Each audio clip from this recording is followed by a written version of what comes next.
When I first met MIA, I thought I had hit the jackpot. She was smart, charming, beautiful, and fiercely ambitious. We met at a friend's party, bonded over shared jokes about office culture, and before long, we were inseparable. Over the years, we built a life together, the house, the vacations, the plans for the future. I thought we were happy. It started with little things, as these stories often do. Late nights at the office, cryptic smiles at her phone, and a distance in her touch that I couldn't quite bridge. She worked in PR, a fast-paced world of high-stakes events and constant networking. The job required a certain amount of charm and wit, but lately, it felt like it required all of her. Whenever I asked her about the late nights or the new perfume she'd started wearing, she'd brush me off with a laugh and a casual, "You worry too much."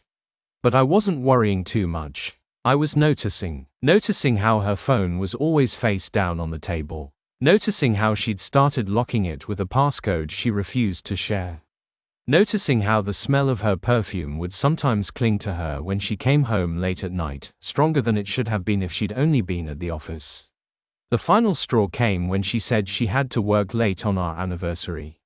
It wasn't just the excuse, it was the way she said it, without even trying to pretend she felt guilty. I knew something was wrong, but I didn't have proof yet, so I did what any suspicious husband would do. I started paying attention. Real attention. I didn't want to confront her without facts. I tracked her phone location using a family sharing app she'd forgotten was enabled. I went through her car when she left it unlocked one evening. And one night, when she was asleep, I went through her emails. That's when I found the messages. They weren't explicit, she was too smart for that. But the tone was unmistakable. The late-night emails to a colleague named Adrian, the shared jokes, the personal touches. "I'll never forget that night," and "You make me feel alive again," phrases that didn't belong in a professional relationship. My chest tightened as I scrolled through the exchanges. I felt like the air had been sucked out of the room. I'm not proud of what I did next, but I hired a private investigator. If she was lying to me, I needed concrete proof. The investigator's report came back 2 weeks later, and it was damning. Photos of them leaving a hotel together, arms around each other. Pictures of them at a bar, his hand on her lower back. There was no denying it now. My wife was having an affair. I was furious, devastated, humiliated. I'd given her everything, my trust, my loyalty, my love.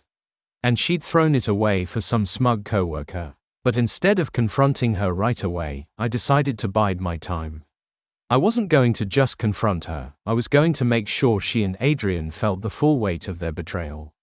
Mia's company was hosting a big end-of-year party, and she'd been talking about it for weeks. "It's the perfect opportunity to network," she'd said, her eyes bright with excitement. "Everyone important will be there. Including Adrian," I'd realized. She'd even suggested I come along as her +1, probably to keep up appearances. I'd agreed without hesitation, my mind already racing with plans. In the days leading up to the party, I prepared meticulously. I'd copied all the incriminating emails and photos onto a USB drive. I'd printed some of the worst ones out, too, just in case. I made sure to dress sharply for the event, wanting to look confident and composed. If I was going to do this, I was going to do it right. The night of the party, MIA was radiant in a sleek black dress.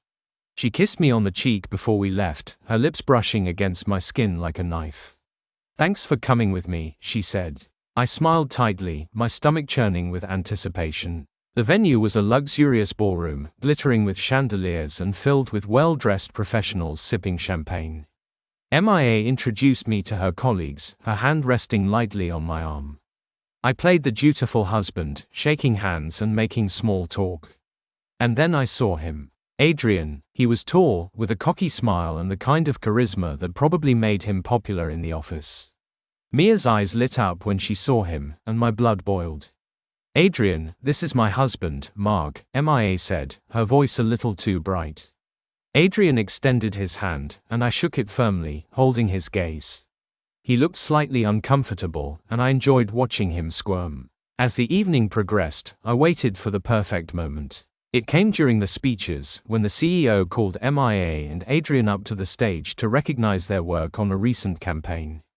They stood side by side, smiling for the crowd. My heart pounded as I stepped forward, the USB drive clutched in my hand. "Excuse me," I said, my voice cutting through the applause.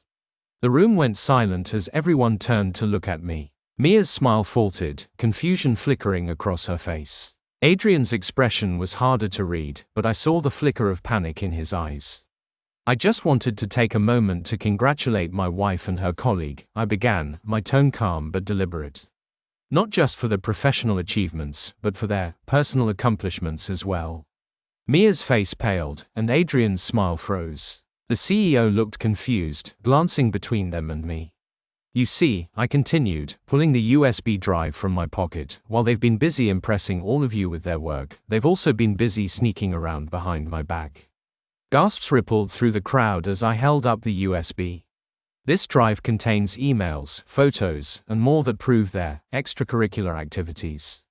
Mia's hand flew to her mouth, her eyes wide with horror. Adrian took a step forward, as if to say something, but I cut him off. "Sit down, Adrian. You've said enough." My voice was sharp, and he froze. I turned to the CEO. "I'm sure you'll want to review this, given the ethical implications."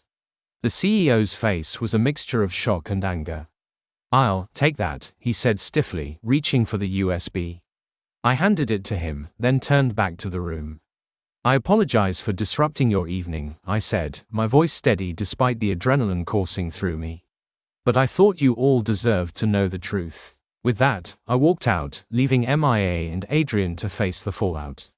The whispers and murmurs followed me all the way to the door. When MIA came home later that night, her face was tear-streaked, her makeup smeared. "How could you?" she demanded, her voice breaking. "You humiliated me in front of everyone." "How could I?" I shot back, my voice rising. "How could you, MIA? How could you betray me like that? After everything we've built together?" She crumpled onto the couch, sobbing. "It was a mistake," she said, over and over. "I didn't mean for it to happen." "A mistake is forgetting our anniversary," I said coldly. "What you did was a choice. Over and over again. And now you get to live with the consequences." The fallout was swift and brutal. Adrian was fired within days, and MIA was put on probation.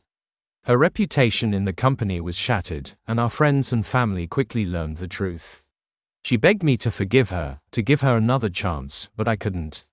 I filed for divorce and moved out, leaving her to pick up the pieces of her broken life.